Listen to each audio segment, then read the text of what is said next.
Bonjour et bienvenue à toutes et à tous au rendez-vous du 13h sur la télévision nationale. Voici le sommaire. Aujourd'hui, 24 avril, journée internationale de lutte contre le paludisme. La semaine mondiale de la vaccination démarre par la même occasion. Dans ce 13h, le directeur de la vaccination et de la logistique au ministère de la Santé revient sur l'importance de cet événement. Mardi, on parle environnement et le dossier du jour nous invite à jouer notre partition pour créer un monde plus durable en protégeant la planète au quotidien. Les petits gestes pour sauver la Terre, c'est à savoir dans cette édition. Le 19e Tour international du Bénin démarre le 30 avril prochain. Le comité d'organisation de la Fédération béninoise de cyclisme décline dans ce 13h le programme et les itinéraires de la fête du vélo édition 2024. Allons chez le médiateur de la République pour démarrer en fin de mission au Bénin. Le coordonnateur résident du système des Nations Unies au Bénin est allé dire au revoir au médiateur de la République. Les deux personnalités ont fait le tour des activités menées ensemble depuis 3 ans. Occasion pour l'hôte du médiateur de la République de dire ses souhaits pour la paix et le développement au Bénin. De mon séjour au Bénin, je retiens plusieurs choses et nous aurons peut-être l'occasion d'en dire un peu plus, mais laissez-moi d'abord vous dire que je suis arrivé en janvier 2021, c'était encore pendant la période de la Covid, et la première chose que je retiens, c'est le travail qu'on a fait pour nous battre ensemble contre la Covid. Et le système des Nations Unies, sous mon leadership, a apporté une contribution financière de 37 millions de dollars dans la lutte contre la COVID-19 et aussi le relèvement post-Covid. Mais nous sommes ici pour le développement et nous avons aussi investi 232 millions de dollars pendant les 3 ans dans le développement, dans les différents piliers de développement au Bénin. Et ces piliers-là, ces investissements-là, ce sont des contributions des Nations Unies aux priorités nationales de développement qui sont inscrites dans le PAG 2021-2026. Voilà, en gros, on peut aller un peu dans les détails, mais c'est un petit peu cela. Et la dernière chose que je voudrais mentionner, c'est notre gratitude pour le partenariat qu'il y a entre le système des Nations Unies et le gouvernement du Bénin, et aussi les Béninoises et les Béninois. Et nous travaillons pour l'étendre et le renforcer, puisque l'institution reste aux côtés des Béninoises et des Béninois pour travailler pour le développement et la paix. Ouverture à commun dans le département du Mono de la 13e édition de la rencontre trimestrielle entre la Cour suprême, les juridictions de fond et les ordres professionnels de la justice. Une initiative de la Cour suprême financée par la Fondation Friedrich Ebert qui vise une entre les différentes composantes de l'appareil judiciaire au Bénin. Reportage. La rencontre trimestrielle entre la Cour suprême, les juridictions du fond et les ordres professionnels de la justice est un cadre de discussion pour rendre la justice plus accessible, plus rapide et débarrasser des pesanteurs de toute nature. Nous aurons à échanger de façon technique et scientifique sur des termes d'importance capitale pour l'œuvre de la justice afin que nous ayons, à défaut du même point de vue sur des questions sensibles, que nous partagions des arguments pertinents. Le juge se doit de se mettre au diapason des nouveaux droits afin de pouvoir faire face efficacement aux contentieux émergents et aux nouvelles procédures toujours plus complexes. Les présidents des cours d'appel, les présidents des tribunaux de première instance, les procureurs de la République, les avocats du barreau du Bénin et les greffiers des cours et tribunaux renforcent donc ainsi leur capacité sur des thématiques qui font l'actualité. La justice à l'heure de la modernisation, la répartition des compétences entre juridictions, le juge de l'état civil et l'Agence nationale d'identification des personnes, ANIP. Troisième communication, la fin des entreprises publiques et de leur immunité d'exécution en droit au OHADA. Les pouvoirs et les limites du parquet dans l'exécution des décisions de justice. Cinquième exposé, les relations entre le parquet et le tribunal de première instance et le parquet spécial près la Cour de répression des infractions économiques et du terrorisme, CRIET. La rédaction des procès-verbaux de pourvoi en cassation et la mise en état des dossiers frappés de pourvoi. Des discussions à bâton rompu sur des sujets non retenus sont enfin prévues pour clore cette rencontre qui s'est ouverte en présence de Bienvenu Milorin, préfet du Mono. Quid de l'intégration sociale des enfants autistes? Ils sont souvent marginalisés, rejetés par la société. Dès leur plus jeune âge, le caractère spécifique de leur handicap fait d'eux des enfants à part, dont l'instruction est particulière. Il s'agit des enfants atteints du trouble de spectre de l'autisme, TSA en abrégé. Au Bénin, ils sont plusieurs et ces enfants à éprouver des difficultés à être scolarisés dans les écoles classiques. Heureusement, et malgré le manque de ressources et les défis, des écoles parviennent grâce à une bonne dose de flexibilité et de créativité à répondre à leurs besoins. Eux qui se retrouvent mis à l'écart du réseau scolaire, c'est le cas de cette école inclusive dans laquelle une équipe de la rédaction s'est rendue pour suivre comment l'éducation est dispensée à ces enfants particuliers. Immersion avec Mathieu Sokenou et Ulvaeus Balougou.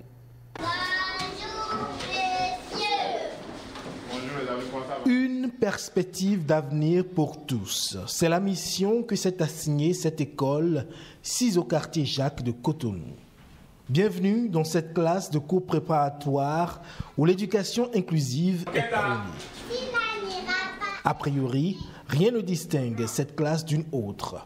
Et pourtant, tout y est pensé, sur mesure, pour des enfants portant des troubles du spectre de l'autisme.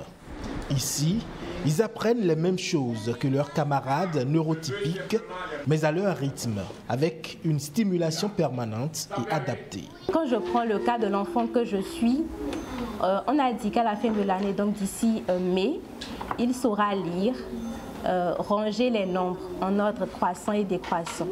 Pour la lecture, par exemple, on a utilisé la syllabation parce qu'il connaît déjà l'alphabet français. Et pour ranger les nombres dans l'ordre croissant et dans l'ordre décroissant, on n'a pas utilisé la méthode standard que les enseignants utilisent. On a utilisé le jeu pour qu'ils puissent assimiler. La maçonnerie. Institutrice, psychologue, psychomotricienne, ergothérapeute, tous interviennent sur place. Des équipes spécialisées qui s'appuient sur un modèle d'intervention innovant. Nous essayons de travailler avec les enfants à travers leur programme éducatif individualisé et ensemble nous essayons de trouver avec les parents, avec l'aide des parents, les forces et les défis de l'enfant. Parce que malgré son handicap, il a aussi des forces, il a aussi des capacités. Nous essayons à travers ce programme d'aider l'enfant à atteindre l'autonomie, l'intégration sociale et autres. Si chez les autistes, la communication et les interactions sociales sont difficiles, ici, en quelques années, les progrès sont flagrants. Depuis l'année dernière, j'ai constaté un changement. Ma fille, quand on lui parle avant, elle ne réagit pas, elle ne réagissait pas. Tu lui dis, tu lui parles, elle te regarde, elle ne comprend rien de rien. Mais aujourd'hui, quand tu peux la commander, aller chercher quelque chose, au moins elle va chercher. Pour moi, c'est déjà un plus. À un moment donné, il n'était pas autonome sur plusieurs points. Il avait la difficulté même parfois même de se laver tout seul. Aujourd'hui, il prend le bain tout seul, il mange tout seul, il s'habille tout seul, il se boutonne normalement tout seul aujourd'hui. Habituellement, il ne le faisait pas en fait. Et c'est à cause effectivement de l'école dans laquelle il est venu effectivement que toutes ces améliorations ont intervenu. Je n'ai jamais imaginé que ma fille pouvait faire des calculs, mais c'est grâce à l'école qu'elle arrive à faire des calculs comme tous les autres. Des résultats acquis sur le chemin de l'intégration où chaque progrès pour l'enfant autiste est une victoire.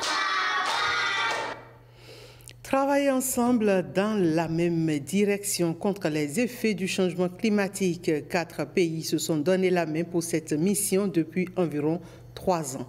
Le Mali, le Burkina Faso, la Côte d'Ivoire et le Bénin, des organisations de la société civile de ces pays sont à l'opérationnel. Le bilan à mi-parcours s'invite à la première session ordinaire de l'année 2024 à Cotonou.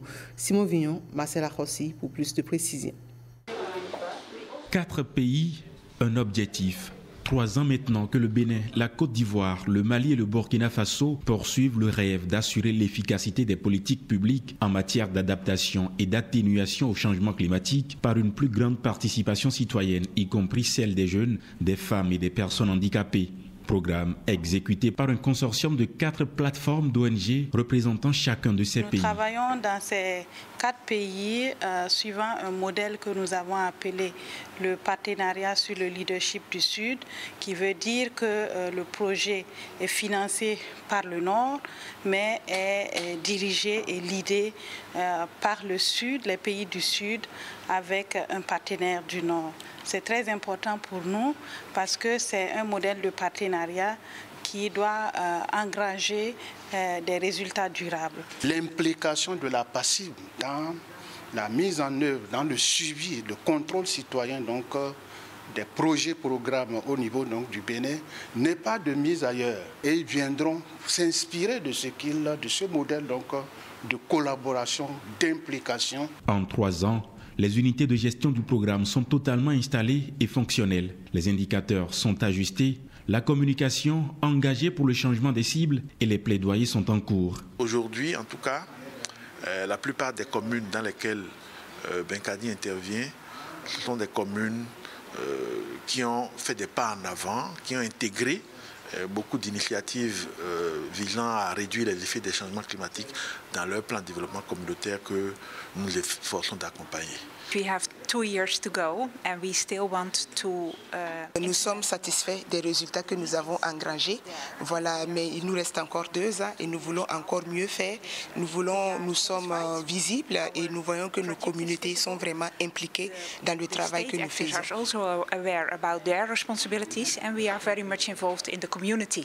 Benkadi prend fin dans 2 ans et des actions plus fortes au bénéfice des peuples vulnérables sont déjà envisagées pour l'avenir. Le 22 avril 1970, plus de 190 pays se sont retrouvés pour réfléchir sur le devenir de la Terre nourricière. C'était la première édition de la Journée mondiale de la Terre assortie de recommandations fortes. Depuis lors, ce rendez-vous a lieu pour sensibiliser chaque citoyen du monde à la nécessité de préserver la Terre. Le paradoxe aujourd'hui est que plus cette rencontre de décision se tient régulièrement depuis plus de 50 ans, plus la Terre est mal que jamais. Au lendemain de la célébration, nous vous proposons cet élément de Jean-Claude James et Yves Agoropessi qui sont allés à la recherche des causes du phénomène.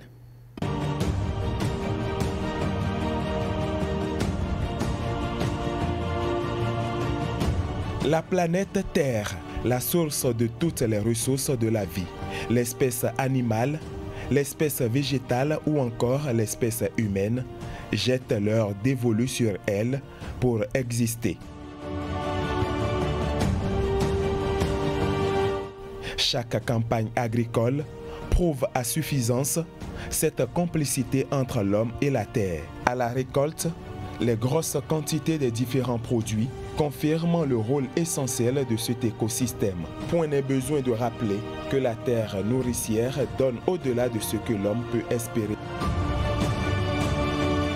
Éternel insatisfait, l'homme cause de plus en plus de tort à la terre à cause des activités anthropiques. L'agriculture biologique, par exemple, moyen naturel de survie de la planète Terre, a presque disparu au profit de l'agriculture conventionnelle qui admet les pesticides.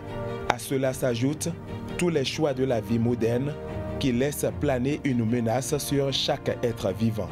Le changement climatique, une pente suicidaire pour les générations présentes et futures. Il y a un proverbe inca qui dit que la terre ne nous appartient pas. On l'a emprunté à nos enfants.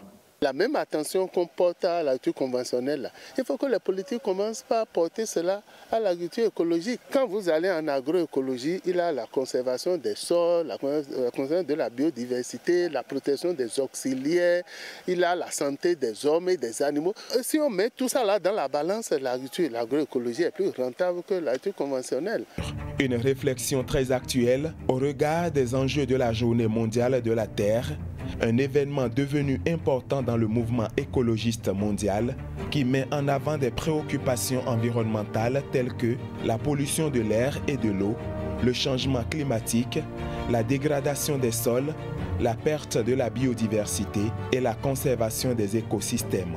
Aujourd'hui, face au chaos, l'heure est à l'action pour faire écho à l'appel du patron de l'ONU Antonio Guterres en 2021 qui invitait les gouvernants à engager le monde dans les voies plus propres, plus vertes et plus durables.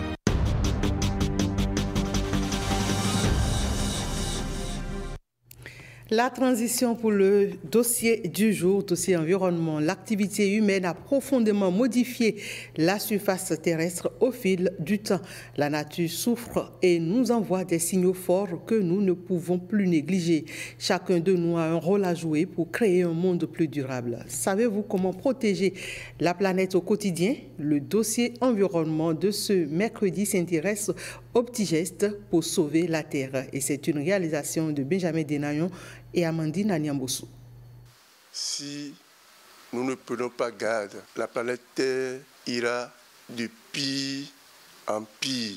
La Terre est en danger. Ses ressources s'épuisent, le climat se réchauffe et les catastrophes naturelles se multiplient. Le constat est partout le même. La croissance démographique et le développement des activités humaines ont perturbé ces équilibres fragiles. Tant que nous allons continuer à lui administrer injustement des produits toxiques, nous allons la tuer. Les sachets plastiques sont jetés partout et intoxiquent la nature. Toutes les ordures que nous produisons dans le monde sont jetées là-bas. Même les déjections humaines sont jetées là-bas. Nous allons fermer les zones humides pour dire nous voulons y habiter. Pourquoi? Mais c'est d'abord l'homme qui en souffre. Les modes de vie actuels ne sont pas durables et induisent des changements écologiques aux conséquences inédites manifestes. Nous avons des inondations, nous avons également des vagues de chaleur. Ce sont des manifestations de la mauvaise santé donc, de la terre et qui sont des conséquences de la déforestation, de la pollution de l'air et de tout ce que nous connaissons comme facteurs dégradants donc, de cet environnement.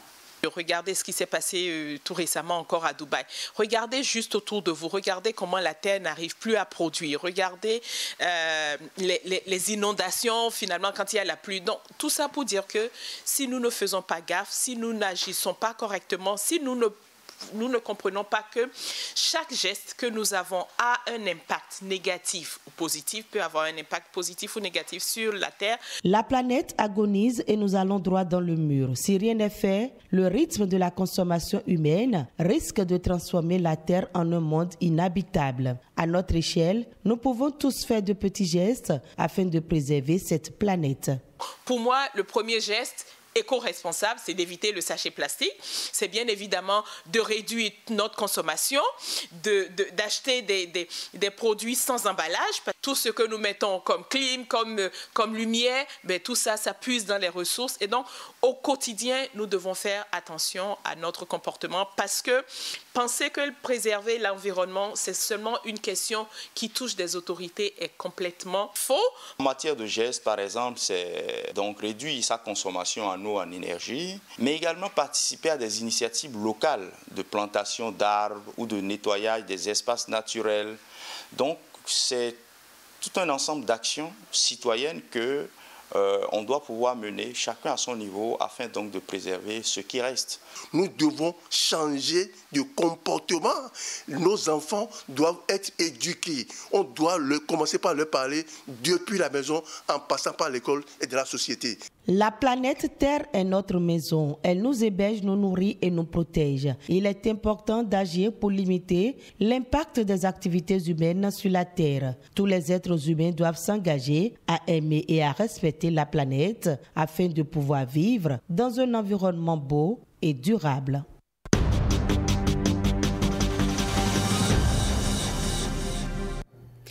Qui parle environnement parle santé et on y va avec la semaine mondiale de la vaccination. Nous y sommes. C'est un événement international qui se célèbre la dernière semaine du mois d'avril chaque année. Il est consacré à la sensibilisation à l'importance de la vaccination. Mais qu'est-ce en réalité la vaccination et quel est son rôle? Ramatoul Lawani et Ariane Da Silva ont posé ces questions au directeur de la vaccination et de la logistique au ministère de la Santé. On suit Dr Landry Coquelet. La vaccination, c'est le fait d'administrer à un individu une substance que nous appelons vaccin, qui est en fait une forme inactivée ou une forme atténuée d'un micro-organisme. L'idée, c'est de faire en sorte que l'organisme puisse développer des moyens de réponse et de résistance une fois en face avec le micro-organisme proprement dit, afin de ne pas développer des maladies. Il est très important de vacciner les enfants parce qu'il faut protéger les enfants contre des maladies potentiellement graves et mortelles. Jusqu'à un certain âge, les enfants n'ont pratiquement pas de moyens de lutte contre les maladies et sont donc exposés à ces maladies, peuvent en mourir. Donc c'est très important de les protéger à travers la vaccination. La semaine de la vaccination a été instituée par l'Organisation mondiale de la santé pour pouvoir rappeler justement le rôle que joue la vaccination dans la prévention des maladies mortelles de l'enfance. Donc, pour pouvoir rappeler chaque année aux parents et à toute la communauté le rôle, la place de la vaccination dans la lutte contre la maladie. Cette année, le thème de la semaine africaine de la vaccination, c'est le grand rattrapage. Qu'est-ce que cela veut dire? C'est-à-dire que nous avons remarqué qu'il y a beaucoup d'enfants qui malheureusement ont échappé à la vaccination. Un enfant sur 5 n'a pas reçu les vaccins qu'il devrait recevoir. Plus de 30 millions d'enfants dans la région africaine n'ont pas reçu le vaccin qu'ils doivent recevoir. Donc, le message fort cette année, c'est de rattraper tous les enfants et de leur donner les doses de vaccin.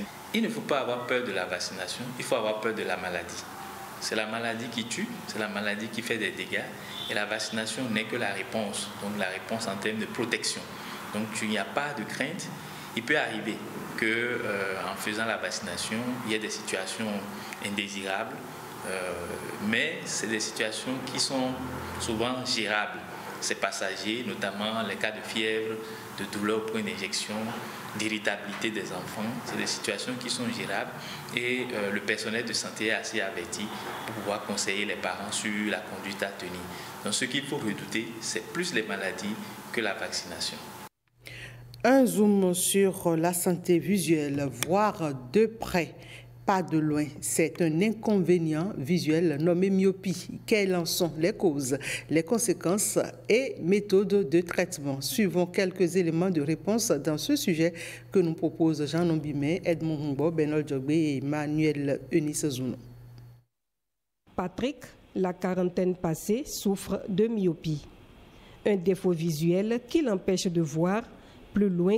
Il traîne ce trouble optique depuis son plus jeune âge. J'avais 10 ans, on m'a diagnostiqué la myopie et on a pu aller au verre correcteur. Ma myopie était évolutive. Les ballons, je les voyais que quand ils étaient déjà proches pour le foot.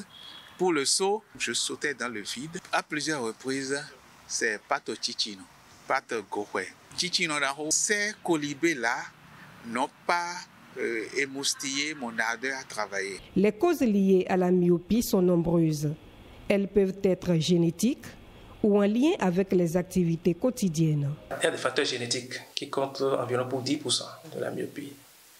Les autres facteurs sont le plus souvent liés à nous-mêmes. Facteurs environnementaux. Lire sous une faible luminosité ou sous une très forte luminosité, les études prolongées, les écrans de portable, la télévision. La myopie est une amétropie sphérique où l'image se forme en avant de la rétine, ce qui fait que le patient voit flou de loin. Le patient qui est myope, par exemple, je prends la myopie simple d'abord, En vision de près, ils voient nickel, mais en vision de loin, ils ne voient pas du tout. Dans la myopie maladie, il y a d'autres symptômes de complications qui se manifestent. Le fait de voir des images déformées. Le traitement de la myopie, si ce n'est pas les verres correcteurs, c'est soit on fait ce qu'on appelle la chirurgie réfractive. Les autres traitements sont en fait des traitements freinateurs pour les myopies qui évoluent avec l'âge. Le patient myope est parfois condamné à porter des lunettes médicales dont l'épaisseur varie selon l'évolution du défaut diagnostiqué. Nous en recevons de tous les degrés. Ça va de moins 0,25 jusqu'à moins 19, moins 20, comme nous l'avons déjà reçu. Le verre myope, il est épais au bord et il est très mince au centre. C'est ce verre-là qui permet de compenser le défaut qu'on appelle la myopie. La compensation peut être faite à partir des lunettes ou à partir des lentilles de contact. Elle joue exactement le même rôle comme la lunette et ça demande beaucoup d'hygiène et quand on ne sait pas s'y prendre, on développe facilement des infections. Heureusement, des mesures préventives peuvent contribuer à freiner la myopie. Il faudrait que les parents le décèlent très tôt en envoyant les enfants avant même qu'ils ne se plaignent vers l'ophtalmologue afin de déceler le défaut visuel s'il y en a. Donc ça suppose un suivi régulier des patients qui ont une myopie qui évolue. Donc on conseille par exemple aux enfants, dès qu'ils commencent pas à étudier, d'avoir 2 heures à 3 heures de temps exposé à la lumière naturelle. Ce défaut visuel ne constitue pas un frein à l'épanouissement de l'individu myope, encore moins à son évolution dans la société.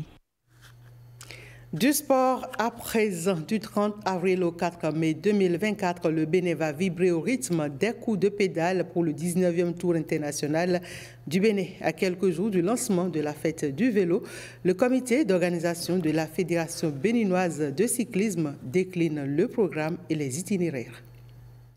Qui pour succéder au Marocain Achraf El Dogmi pour le Tour du Bénin? Réponse le 4 mai prochain. Une certitude, la fête du cyclisme aura lieu. Les routes du Bénin vont voir 90 coureurs de 14 pays pédaler sur 646,470 km à la quête du maillot jaune. Dans les grands pays qui vont y être, nous aurons l'Algérie, le Maroc, l'île Maurice qui sont à la tête du ranking africain. L'Érythrée n'a pas pu venir, mais nous aurons les autres pays, le Burkina Faso, la Côte d'Ivoire, le Mali, la Sierra Leone cette année, et après la France, l'Allemagne. Sans oublier le Nigeria aussi, avec un peloton d'à peu près 90 coureurs qui vont prendre le départ et nous espérons que tous les 90 vont arriver à Cotonou. Le 19e Tour international du Bénin va se dérouler en 5 étapes à travers 11 départements sur les 12 du pays. Première étape de Boukoumbe jusqu'à Djougou, la deuxième étape de Parakou à Savé, la troisième étape sera de Didja à Tiémé, la quatrième de Wenri à Porto Novo et la cinquième sera de Agmaïzou jusqu'à Cotonou à la place de l'Amazone. Dans le Tour du Bénin en pleine transformation, les coureurs vont découvrir le Bénin dans toute sa splendeur, ses paysages, sa diversité culturelle et son hospitalité. Les différentes équipes arrivent entre le 26 et le 27 avril. Début du 19e Tour international du Bénin le 30 avril avec la première étape. Les coureurs démarrent le tour à Boukoumbe pour mettre le cap sur Djougou, soit 125 km 800 de parcours inaugural.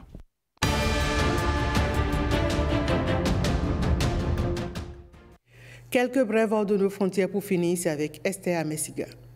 Le président sénégalais nouvellement élu, Bassirou Diomaye Faye, plaide pour un partenariat repensé avec l'Union européenne lors d'une déclaration conjointe avec le président du Conseil européen, Charles Michel, en visite au Sénégal.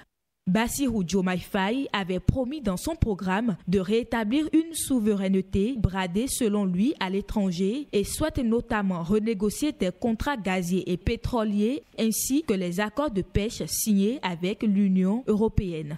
Il est vrai que la coopération est dense et multiforme, mais ensemble, nous voulons bâtir un partenariat repensé, rénové, est fécondé par une vision partagée d'un ordre international plus juste. et reflétant les réalités du monde actuel. Les décollages et atterrissages ont été suspendus lundi dans l'est de la Libye jusqu'à nouvel ordre dans tous les aéroports de la région. La région a été frappée par une forte tempête de sable provenant du Sahara qui a également contraint les administrations et établissements scolaires à fermer provisoirement leurs postes.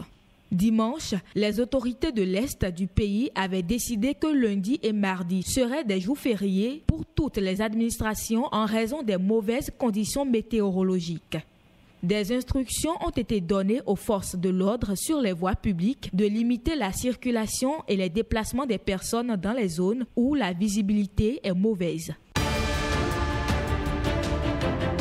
Le préfet de la Guadeloupe, Xavier Lefort, tient une conférence de presse présentant les modalités du couvre-feu instauré lundi soir dans des quartiers de Pointe-à-Pitre et des Abîmes au siège de la direction territoriale de la police nationale en Guadeloupe. 35 policiers et une dizaine de gendarmes ont été déployés pour cette cause.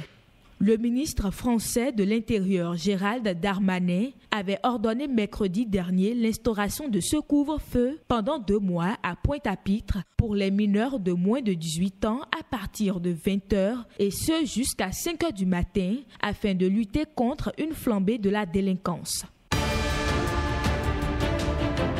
Le Parlement britannique approuve ce mardi le projet de loi controversé d'expulsion vers le Rwanda de demandeurs d'asile entrés illégalement au Royaume-Uni. Les membres de la Chambre haute du Parlement britannique ont envoyé à plusieurs reprises à la Chambre des communes le projet de loi avec des amendements avant de s'accorder pour ne plus modifier le texte garantissant son entrée en vigueur. Les vols d'expulsion devraient commencer en juillet.